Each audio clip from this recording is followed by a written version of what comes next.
Hi guys, welcome back to the channel. You've heard some sounds from the amazing Orange Super Crush 100. Now, why did I buy this amp and why do I love it so much? Some of you may have followed my previous videos about my experience with the FM3, Fractal Audio FM3 that is, and the fact that I was not too overwhelmed with the sounds I can get on stage. I really like the unit in the studio. I think the sounds that come out of the speakers are fine, really good.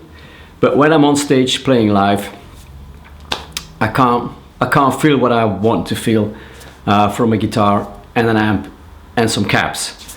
So that's why I decided to go back to the old school amplifier, pedal boards and speaker cabinet. It took me a while to get my head around to the idea that I have to do all that lifting again. But there you are, if you consider the fact that you're on stage and feeling really happy and inspired, that is worth some carrying, I thought. Well, what do I usually use? I usually have my Koch twin tone, I think it's a Mark III amp, which is really compact, but it's quite heavy, and a 2x12 Zilla cap. I also have a 112 EVH cap, which I really love. I think that is the best speaker cap I ever had. And I've got this Line 6 4x12 that is actually designed to go with a Line 6 DT50 head that is on top of that.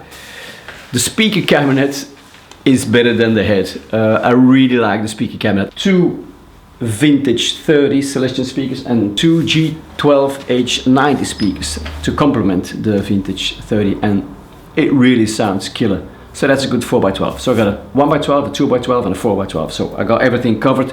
Depending on the size of the venue or the stage that we can play, I can pick whatever speaker cabinets will be best for that night. So I thought I'm gonna buy a small lunchbox amp, and that stays at the rehearsal space, and I'm good. I just take my pedal board, which I will come back to later. Pedal board, guitar, I leave one speaker in the rehearsal space and one amp there, and then I'm fine. I just need my pedal board and my guitar, and that travels back and forth to the rehearsal space, not too much of a hassle. When we go play live, I take the Koch and one of my cabs, and I'm fine. So I thought buying a not too expensive, but not too shitty lunchbox amp, because the sounds that you use during the rehearsal should be inspiring as well, and they should sort of reflect the sounds that you will be using live. And then I noticed that Orange was releasing the Super Crush 100. Checked online for a few videos, there weren't that many, but I was really impressed with the specs, and I saw that video with the designer who was talking about the amp. So immediately I called my favorite music store in Belgium, which is Omega Music in Mons. They just had one in, didn't open the box, so I said, leave it in the box, I'm coming over and I'm picking it up. So I drove there, listened to the amp, and I was totally blown away. It sounds like a proper tube Orange amp. It's got that orange sort of compression mid boost that you expect from an Orange, and it sounds absolutely killer. I can't tell the difference between that one and the Rockaverb or any other Orange amp that is fully loaded with tubes. I can't hear the difference. Maybe I can if I listen really carefully, but I mean, this is not something that I consider important. The differences are so small. To me, this is full-on Orange tube power.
It sings, it feeds back, it sustains, it gives you that sound. I mean, it's really, really inspiring.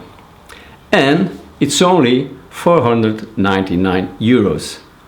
It's an absolute bargain. It's a 100 watt amp, and I know that tube and solid state are different volumes. A 100 watt tube amp will sound louder than a 100 watt solid state amp, but it's loud enough. It's more than loud enough.